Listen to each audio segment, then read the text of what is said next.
चला तर मंडळी, आज आपण बनवणार आहोत उपवास स्पेशल थाळी। उपवास असला की उपवास सोडायला काय बनवायचं हा पहिला प्रश्न असतो। तर अशा पद्धतीने सात्विक थाळी नक्की बनवून पहा। खूप सोपी आहे आणि अवघ्या अर्ध्या ते पाऊण ते 1 तासात बनवून जाते। चला तर मी तुम्हाला दाखवते मी काय काय बनवलेलं आहे आणि खूप छान लागते, नक्की ट्राय करा आणि लहान मुलांनाही नक्की आवडेल। चला तर मग आपण सुरू करूया। इथे मी पहिले डाळ तडका बनवून घेणार आहे। त्याच्यासाठी मी 1 वाटी डाळ घेतली आहे तुरीची आणि 2 ते 3 चमचे त्यात हरभऱ्याची डाळ घालून स्वच्छ धुवून घेते। ते धुवून झालं की आपल्याला इथे मी कुकरमध्ये अगोदरच पाणी ठेवलेलं होतं। आता ही स्वच्छ धुवून घेतली आहे मी डाळ। 10 मिनिटं मी डाळ भिजत घालणार आहे। तोपर्यंत इथे 2 मीडियम आकाराचे टोमॅटो अशा पद्धतीने चिरून घेते। तर डाळी भिजलेली, टोमॅटो चिरून झाला आणि त्या आपल्या कुकरमध्ये मी 1 तांब्या पाणी ठेवलं होतं, तेही उकळलेलं आहे। तर त्या उकळत्या पाण्यामध्ये मी हळद घातली आहे थोडीशी आणि थोडंसं हिंग घातलं आहे आणि त्यात आता चिरलेला टोमॅटो घालून घेतला आहे। आता इथे आपण जी डाळ भिजत घातली होती ती घालून घेते आणि थोडंसं तेल घातलं म्हणजे डाळ अशी मऊसूत शिजते छान। आपली डाळ आता आपण 4 शिट्टे काढून घेऊयात। तोपर्यंत इथे मी भज्यांची तयारी करून घेते। मी इथे कांदा भजी बनवणार आहे। तर अशा पद्धतीने मी उभा कांदा चिरून घेतलेला आहे। त्यात थोडंसं मीठ टाकून मी अर्धा तास बाजूला ठेवणार आहे, म्हणजे कांदा मोकळा होतो। आपली डाळ इथे शिजून तयार आहे। चला तर आपण या डाळीला पहिले फोडणी देऊन घेऊया। तर आता डाळ आपल्याला फेटून घ्यायची नाही, फक्त एकदम व्यवस्थित मिक्स करून घ्यायची आहे। तर इथे मी कढई तापत ठेवली होती, त्यात घालते 2 ते 3 पळ्या तेल, थोडंसं 1 चमचा साजूक तूप घातलं आहे। तूप जर घालायचं नसेल, तेल आणि तूप, तर तुम्ही इथे बटर वापरू शकता किंवा फक्त तेलातही फ्राय करू शकता। तर आता इथे हे तेल तापलेलं आहे छान, म्हणजे तेल असं कडकडीत तापू द्यायचं आहे, म्हणजे जेणेकरून जिरे जे आहे ते छान तडतडतील। तर आता आपल्या इथे तेल तापलेलं आहे। आता आपण याच्यात जिरे घालून घेऊयात। जिरे घातले की मी याच्यात घातलं 1 तमालपत्र आणि 1 छोटासा दालचिनीचा तुकडा आणि इथे घालते आहे 4 ते 5 हिरव्या मिरच्या। मी फक्त यांना कट मारून घेतलेल्या आहे, चिरून घ्यायच्या नाही आहेत आपल्याला या। थोडीशी अद्रक लसूणची पेस्ट तयार करून घेतली होती ते खलबत्त्यामध्ये, ती घातली आहे आणि आता मी गॅस बंद करून घेतला आहे आणि आता याच्यात मी थोडेसे कोरडे मसाले, हळद, लाल तिखट, आता इथे मी धने पावडर घातली आहे थोडीशी आणि गॅस बंदच ठेवायचा आहे आपल्याला जोपर्यंत आपले पूर्ण मसाले घालून होत नाही। धने पावडर घातल्यानंतर मी याच्यात घालणार आहे 1 चमचा किचन किंग मसाला, कारण या मसाल्याने कोणत्याही भाजीला कशालाही खूप छान टेस्ट येते। तर मी हा शक्यतो भरपूर भाज्यांमध्ये हा मसाला वापरते। तर 1 चमचा मी ते किचन किंग मसाला घालून घेतला आणि छान असं मस्त मिक्स करून घेतलं। आता मी गॅस चालू केला आहे, तुम्हाला कळतच असेल ते जेव्हा तेल वरती येतं म्हणजे गॅस चालू केलेला आहे। आता आपण ही पूर्ण डाळ याच्यात घालून घेणार आहोत, पाणी घालायचं नाही आपल्याला अगोदर। पूर्ण डाळ ती तेलात मिक्स करून घ्यायची आहे। थोडंसं गरम झालं की आपण याच्यात कुकरमध्ये मी आपण ज्या कुकरमध्ये डाळ शिजत ठेवली होती त्याच कुकरमध्ये थोडंसं पाणी गरम करून घेतलं आणि हे पाणी घालते आहे। जास्त पातळ करायचं नाही आपल्याला, रेग्युलर आपण जसं वरण करतो तसं करायचं नाही आहे।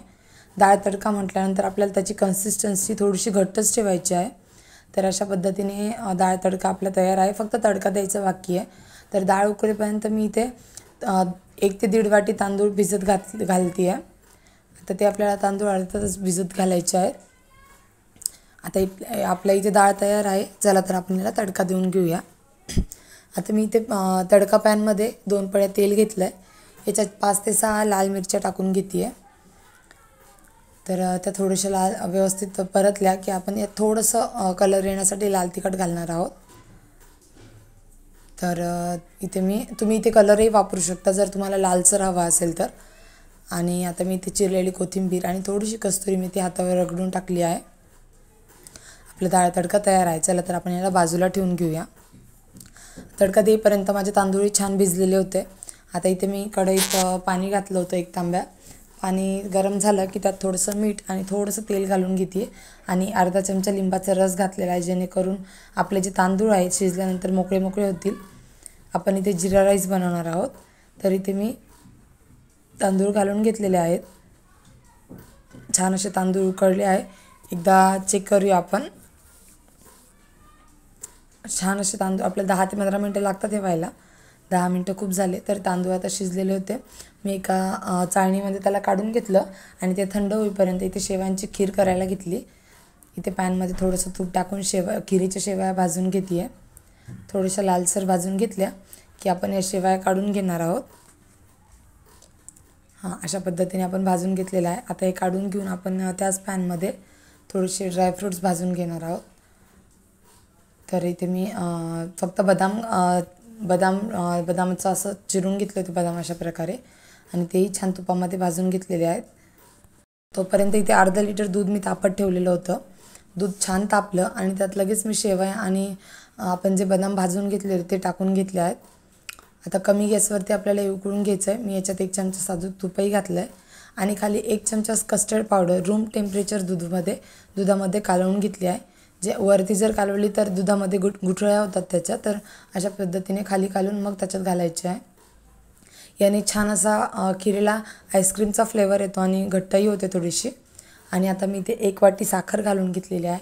तुम्ही तुमच्या तुम्हाला किती गोड हवं आहे त्याच्यानुसार साखर घालू शकता. आता याला छान असं मिक्स करून घेतलं आहे. कमी गॅसवरती आपल्याला हे हलवून घ्यायचे आहे. खीर शिजेपर्यंत मी याच्यात वेलची पावडरही घातलेली आहे खिरीमध्ये. आता इथे मी खीर शिजेपर्यंत काय केलं, कांदा जो होता आपला तो असा सुट्टा करून घेतला आणि त्यात बेसन पीठ घालून घेतलं आहे. बेसन पीठ घेतलं की त्यात थोडीशी हळद, लाल तिखट, ओवा आणि छान असं मिक्स करायचं. पाणी घालायचं नाही आपल्याला याच्यामध्ये. त्याच्या कांद्याला जे पाणी सुटलेलं असतं त्याच्यातच ते पीठ तयार होतं. तर आपण शेवट थोडंसं 4 ते 5 थेंब पाणी घालून घेणार आहोत त्याच्यात. आता अशा पद्धतीने मी तयारी केलेली आहे. आता इथे आपली खीरही जवळजवळ रेडी आहे. आता इथे मी वेलची पावडर घालून घेते आहे. तर आता खीर आपली मस्त अशी उकळलेली आहे, शेवया शिजलेल्या आहे. तर खीर आपली तयार आहे. आपण खिरीला बाजूला काढून घेऊयात.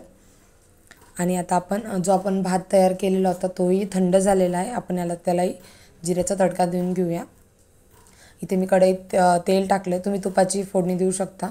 तर यात भरपूर सारे जिरे घालून घेतले आहेत, कढीपत्ता. आणि आता हे छान कढीपत्ता असं कडक होऊ द्यायचा आहे आपल्याला, कुरकुरीत. कढीपत्ता थोडासा कुरकुरीत झाला की आपण पूर्ण राईस याच्यात घालून घेणार आहोत आणि मस्त असं मिक्स करून घेऊयात. पाहू शकता जिरा राईस आपला तयार आहे. कढीपत्त्याने खूप छान लागतो हा जिरा राईस, खूप छान असा फ्लेवर येतो त्याला. तर मस्त असं मिक्स करायचं आहे आणि याच्यावर मी आता बारीक चिरलेली कोथिंबीर घालून घेते आहे. तर आपला जिरा राईसही रेडी आहे. चला तर आपण आता भजी काढून घेऊयात. मी भजे काढून घेते आहे आणि पोळ्या आणि पुऱ्यांचा व्हिडिओ मी काढलेला नाही आहे. कारण पोळ्या आणि पुऱ्यात काय दाखवण्यासारखं काहीच नसतं त्याच्यात. आपण कधी कुणाची ते गरम तर कुणाची ते थंड, कुणाला गरम गरम पोळ्या आवडतात. तर मी पोळ्या करून ठेवलेल्या होत्या अगोदरच. आता इथे भजे मी तेलात सोडून घेतलेलं आहे. पाणी वगैरे काहीच कालवलेलं नाही आहे त्याच्यात मी. हवा तर तुम्ही थोडंसं सोडा कालवू शकता भज्यांमध्ये, खाण्याचा सोडा. तर छान असं भजे काढून घेतलेले आहेत. मस्त खेकडा भजी बनवलेली आहे तिथे आपण, खूप छान लागतात. तर अशा पद्धतीने आपला स्वयंपाक रेडी आहे. तर मी भजी तळताच 2-3 पुऱ्याही काढून घेतल्या होत्या. त्याचा व्हिडिओ काढायचा माझ्या लक्षात नाही राहिलं. तर आता इथे आपलं सगळं स्वयंपाक तयार आहे. चला तर आपण ताट तयार करूया. इथे भात घेतला आहे, शेवयांची खीर, डाळ, भजे, पोळ्या घेतल्या आहे आणि ज्या मी 2 पुऱ्या करून घेतल्या होत्या त्याही याच्यात घालते आणि मस्त आपली व्हेज थाळी